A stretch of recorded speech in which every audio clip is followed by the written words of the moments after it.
sudah berada di kediamannya Bapak Adit Valensi.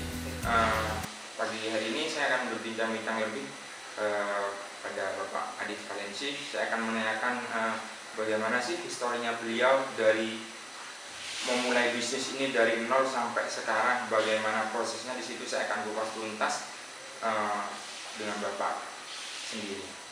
Oke, selamat pagi Pak. Oke, pagi. Ya. Oke, semangat ya, semangat entrepreneur, semangat dahsyat lah, luar biasa. Oke, jadi awal mula adanya saya karena sebuah kelahiran. Ya, seperti manusia gitu ya. Kalau ada seorang manusia, tentunya ada sebuah kelahiran. Sama, bisnis juga ada sebuah bisnis, ada sebuah kelahiran. Nah, bisnis saya sekarang itu adalah efek dari perjalanan saya setelah kelahiran tadi ya. Dulu nggak seperti ini. Saya adalah seorang pemuda dari Malang, daerah pelosok banget pokoknya ya. Kalau ditempuh dari Malang Kota sekitar 2 jam. Itu pun jika nggak macet. Kalau macet pun pasti bisa lebih. Di situ banyak hal yang ada di benak saya waktu itu. Karena saya ingat betul ketika kecil saya pernah jadi pemulung waktu itu. Ketika saya lihat ya teman sebaya makan bakso di pos kampling itu rasanya kepingin, tapi nggak bisa beli. Tapi alhamdulillah, namanya Allah itu memang maha adil. Di dekat rumah saya kebetulan ada yang namanya tempat sabung ayam. Jadi tanah yang disewakan untuk judi sabung ayam. Mau nggak mau di situ ramai pengunjung, ramai pedagang. Dan di situ setiap kali selesai ada judinya ya, saya mulung di situ. Apa yang didapat? Ya adalah botol-botol plastik, sampah dan sebagainya. Saya mengumpulkan selama 1 minggu yang mendapatkan uang, kalau dulu kurang lebihnya 300 rupiah hanya untuk membeli 1 mangkok bakso, dan isinya pun hanya mie dan somai. Karena kalau pakai pentol itu ya, pentol bakso meatball, tentunya nggak cukup, hanya dapat 1. Hanya diide aja bagaimana kita bisa makan punya bakso tapi hanya isinya mie sama somai. Nah, dari situ saya mengambil sebuah kesimpulan hingga berjalan seperti ini. Tinggal kita aja ya, step by step itu menikmati prosesnya, nggak mengeluh. Saya sadar gitu, memang setiap proses demi proses itu memang luar biasa ya. Bahkan ketika banyak orang bilang, Pak Adif ini atau Kak Adif ini orangnya itu dulu dari orang kaya, itu salah total dari masa ini ya. Jadi dari dulu memang saya dari orang yang sangat-sangat kekurangan, jadi seperti itu. Berarti kena hidup nggak atas bawah. Wah, sampai iya. kanan, naik kayak gini kanan kiri ya. Betul. Nggak hidup mati. Iya betul. Jadi orang hidup itu hanya 2 pilihan. Kita berjuang sekarang atau mati sekarang, itu aja. Jadi ketika kita memilih untuk mati sekarang, waduh, ya mungkin saya sudah mati sejak dulu. Jadi menurut sampean apa sih motivasi terbesar dalam diri sampean sehingga sampean bisa berdiri sampai sekarang? Saya dulu diajari oleh orang tua saya anak yatim ya. Saya diajari oleh bunda saya itu harus selalu bersyukur untuk hidup dan bertindak untuk kebaikan. Jadi apapun itu, ya, kondisi apapun itu harus bersyukur.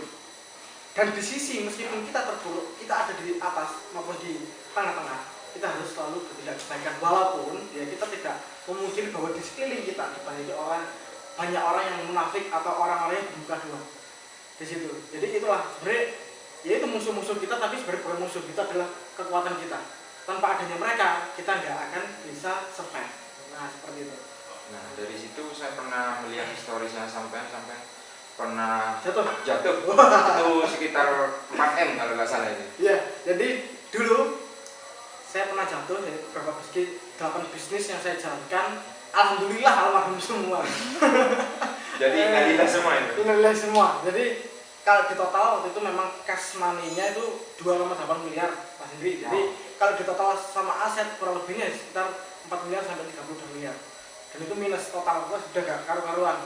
Sampai saya hampir mau bunuh diri pernah. Jadi saya pernah cerita sama seorang sahabat teman saya di desa. Itu saya mau bunuh diri, berbudia preman kemana-mana bawanya tuh golok sama itu pisau kecil loh. Jadi ya silakan nih pilih yang kecil gitu. Nanti kalau mati saya yang tanggung jawab. Dari situ saya mikir lagi, wah gendeng ya gitu. Ternyata itu bukan solusi. Akhirnya dari situ saya punya tekanan untuk up ini. Dulu kenapa sih saya bisa kolaps atau rugi sekian miliar, banyak miliar, padahal di usia saya masih dini. Kalau nggak saya di usia masih 21 tahun itu sudah merasakan hal yang luar biasa. Tapi alhamdulillah siapa sangka dengan kejadian seperti itu, dari hati yang semakin kuat, pribadi semakin berkarakter, itu saya rasakan sekarang. Sehingga menghadapi banyak orang itu kita lebih hanya ini loh, ini sudah pernah dan harus lebih lagi, seperti itu. Menurut tangkapan saya, Pak Adif sendiri ini ketika dirinya jatuh, dia mencari solusi yang tepat dan cepat untuk membangkitkan dirinya kembali. Ketika dia jatuh, langsung bangun. Jadi dia tidak lama-lama merasakan sakitnya. Sakitnya sudah tidak dirasakan lagi, dia langsung bangkit. Ya. Apresiasi saya, Mas. Tuh, jadi waktu saya bangkit ya, sebelum bangkit aja deh, kalau sama mau bangkit ya. Saya sudah gak punya teman lagi, nama tercemar di kota perantauan saya waktu itu ya. Terus gak punya sahabat, bahkan anak bina saya pun hancur, gak karu-karuan. Jadi apalagi rumah tangga pun saya hancur juga. Waduh, luar biasa gitu kan. Di detik-dekitan pertama itu saya membuat stabil pikiran, ini semua karena pikiran. Saya yakin semua orang kaya, orang miskin, orang jatuh, orang sukses itu karena paradigma di pikiran. Kalau kita mengatakan diri kita survive, kita survive. Kalau kita mengatakan diri kita itu bisa. Benar kata Pak Tung Desmaringin, ya, salah satu mentor saya, mengatakan, dan beliau waktu itu setelah belajar dari Mr. Anthony Robbins mengatakan seperti ini. Jadi manusia itu hanya dicari adalah kesenangan, tidak pernah mencari kesengsaraan. Padahal di balik kesengsaraan itu banyak kesenangan. Nah, artinya seperti ini. Orang itu melihat hanya cover saja, tapi kalau kita di dalam mendalami suatu hal, itu kita akan memperoleh banyak kebahagiaan di situ. Nah, dari situ saya memetik hikmahnya. Nah, saya harus bangkit. Kalau kita hanya sengsara di sini, padahal kalau kita gali sengsara itu sebenarnya itu sumber kekuatan untuk kita bangkit lagi, lebih survive lagi. Seperti itu Mas Hendri. Oke. Oh iya Pak Adif, kalau boleh saya tahu, jatuhnya itu karena apa? Pastinya kan ada sebab. Orang jatuh kan pasti ada sebab. Entah itu ada kikir, entah kecipratan air. Oke. Dari beberapa motivator ya mengatakan seperti ini. Hoki, sukses, kaya, beruntung itu karena sebab-sebab dari akibat yang sudah dibangun. Nah, betul Mas Hendri. Jadi harus ada sebab-sebab dan akibatnya. Pertama, kalau dari mentor saya, salah satu mentor saya, Mas Ibu Santoso, dia mengatakan dalam dunia bisnis itu hanya dua unsur. Kalau nggak ketipu pasti menipu. Ya, untung kalau orang itu tidak menipu. Tapi saya alhamdulillah saya ketipu banyak hal, ketipu kepercayaan dari beberapa orang di sekitar saya. Saya ditipu mati-matian oleh orang di sekitar saya, ditinggalkan dan lain sebagainya. Dari situ tipuan yang seperti itu menurut saya sebuah anugerah ya, anugerah baru. Jadi ketika saya tidak mendapatkan hal itu, saya nggak akan mendapatkan hal yang sekarang gitu. Karena bagi saya sukses itu karena berhasil menghabiskan masa gagalnya. Jadi orang sukses gimana orang itu berhasil menghabiskan jatah-jatah gagalnya. Alhamdulillah jatah yang pertama sudah saya habiskan, ya kan.